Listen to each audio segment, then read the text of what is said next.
The Leo Elementary Auditorium turned into a sea of red, white, and blue Thursday morning. Every star and stripe on these waving flags meant to honor one of our nation's heroes. Let's give a warm welcome to Sergeant Phil Street and his wife, Lucy. Sergeant Phil Street joined the Marines the day after he graduated high school. We had to take a mental test before they let you be a Marine. And a kid with me didn't pass it, and he started crying. And when I got to boot camp and seen what I was in for, I started crying because I passed that test.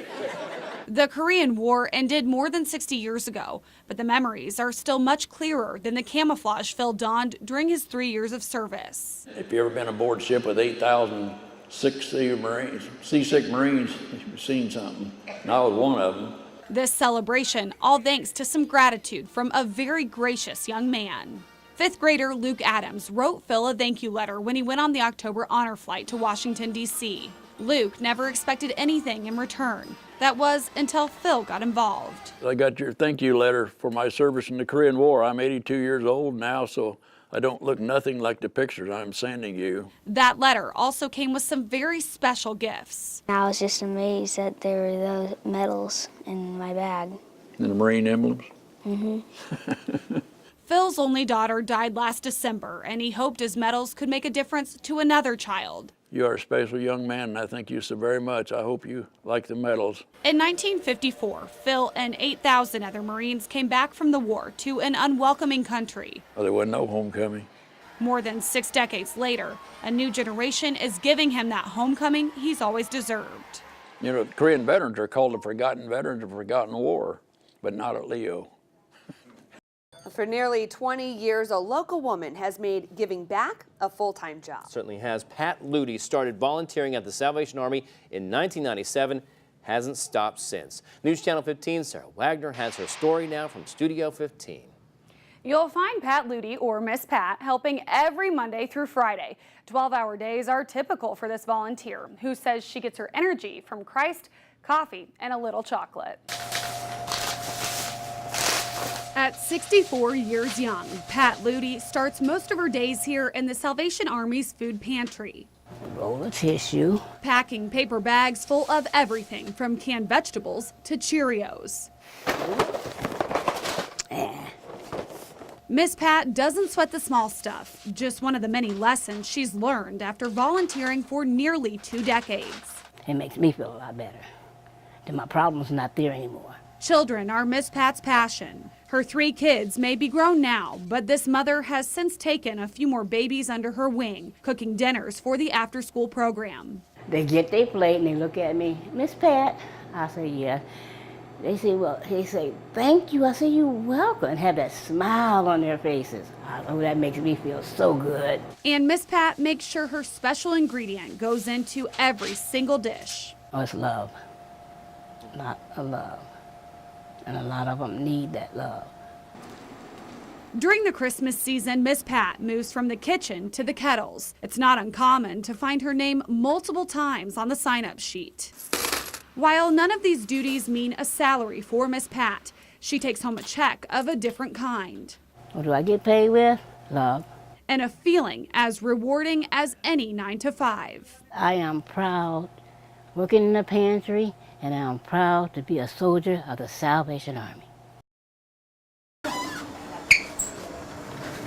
Armed with the most stylish of Santa hats and 2 carts chocked full of toys, Samantha and Jocelyn Kohlberg are ready to deliver. Ladies can come right on in here.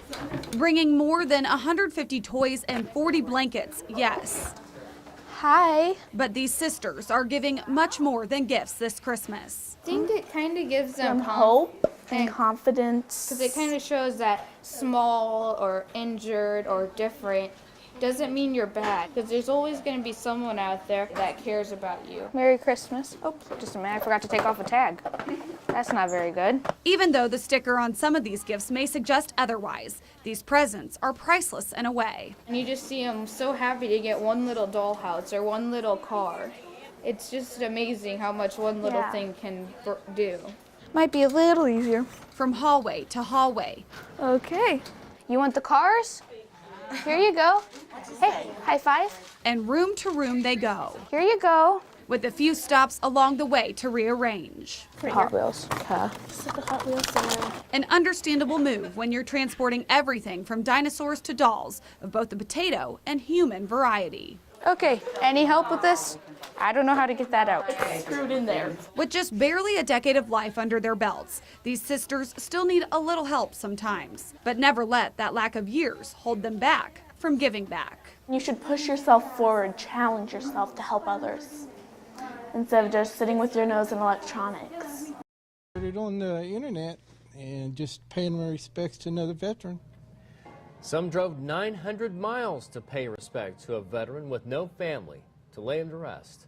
Good evening, everybody. I'm Brett Thomas. And I'm Heather Herron. Vietnam veteran James Beavers died just a few days before Thanksgiving.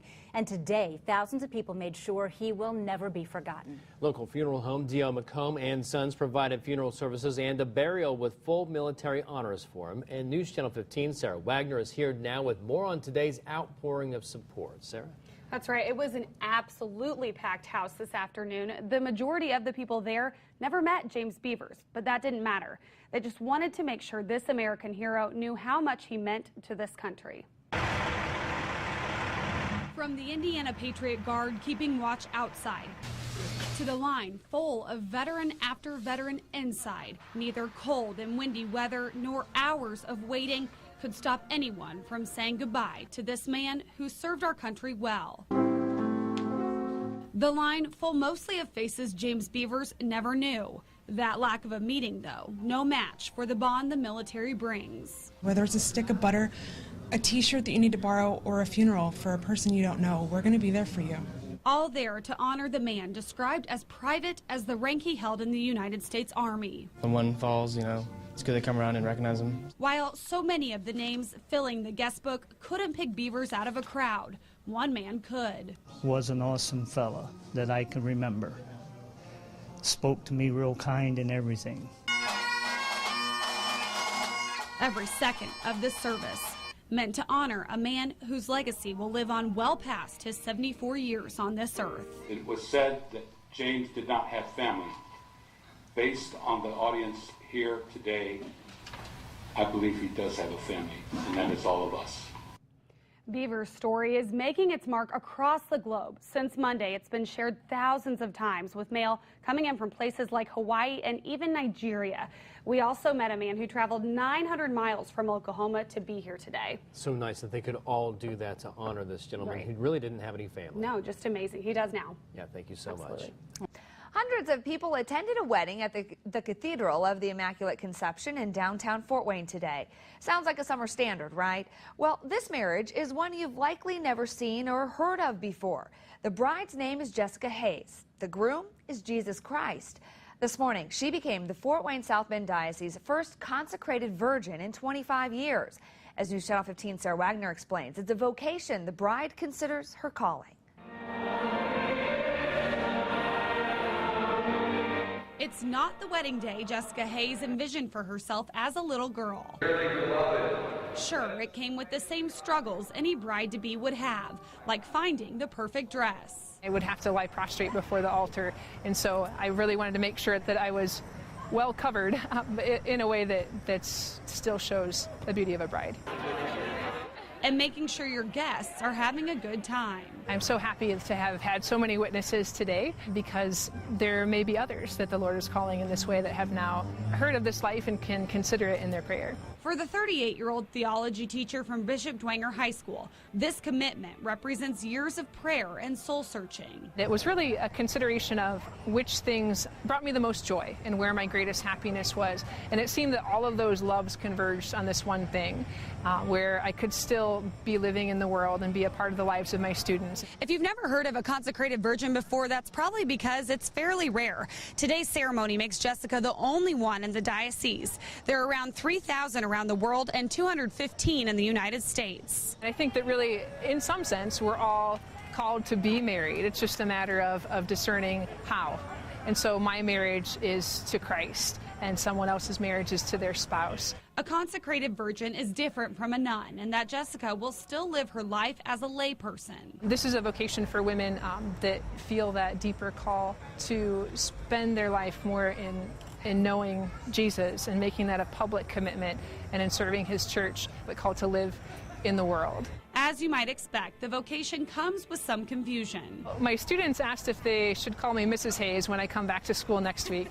And no, I'm still Miss, but I am married to Jesus. A spiritual journey Jessica can't wait to begin.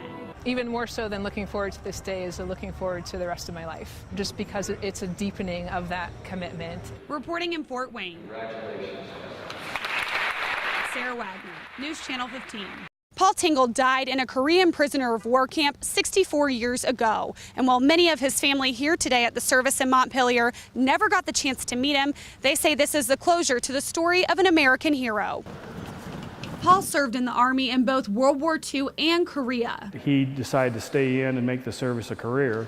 Records show he died from pneumonia and exhaustion in POW Camp Number 5. His remains were positively identified last October in a lab in Hawaii. He paid the ultimate price for our freedoms. That's when his family contacted the Williams County Veterans Memorial. Served in the Army. 8 months later, hardly an empty seat at Paul's memorial or funeral. A lot of hours of work went into putting this on, so we're very thankful. Paul left behind a wife, his parents, and a big family of 9 siblings. We had 4 Tingle brothers in the service at the same time. 3 came home and Paul did not. All of Paul's immediate family members have since died.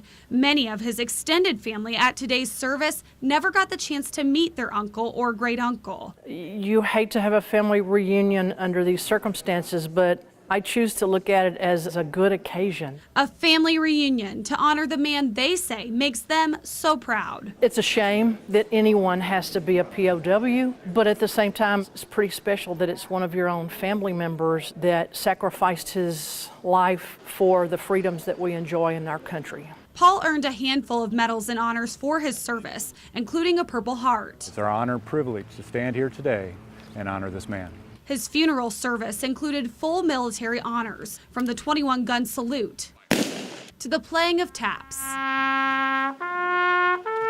It's a day the community says not only honors the life of Paul Tingle, but the countless other soldiers like him. There's thousands of unaccounted for Americans all over this world who have not been brought home. This was just an opportunity for us to show our respect, our community pride and love. Ending the final chapter of the life of a hero. I choose to look at it as a wonderful story.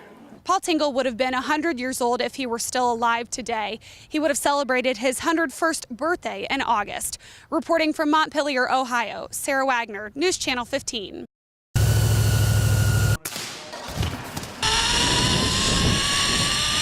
As the old saying goes, life is more about the journey than the destination. Every good adventure needs a set of solid directions and a map of tiny numbers and street names that puts your GPS to shame. We got 32 checkpoints spread around town. From up north at Canlan Ice with the human slingshot to all over downtown. From a zip line over the St. Mary's River to taking a shot at peppermints in an abandoned church.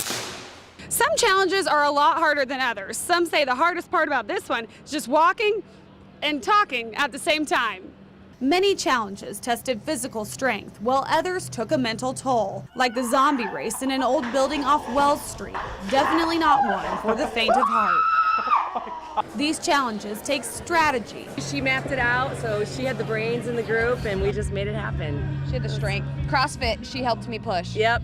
A little bit of skill. We came into it just saying this is going to be for fun, but we got real competitive real fast. And a whole lot of spunk. We wanted to be really creative. We thought if we're coming out here and doing this, we're going to go all out. From the costumes to the competition, these games are focused on the fun. It was a great way to see Fort Wayne, actually. And the sights of the Summit City. We wanted to create an event that was like really custom for Fort Wayne, an event that you couldn't host in any other city, that really highlighted our modern attractions and our historical traditions. Honoring old traditions while creating some new ones. We got to pole dance. Yeah, we did. With my mom. 4 hours of guts and glory with memories to last a lifetime. 32. We finished. We finished them all, yep. With some time to spare. Adventuring in Fort Wayne with photojournalist Dalton Reinhardt. Is your arm okay? Sara Wagner, News Channel 15.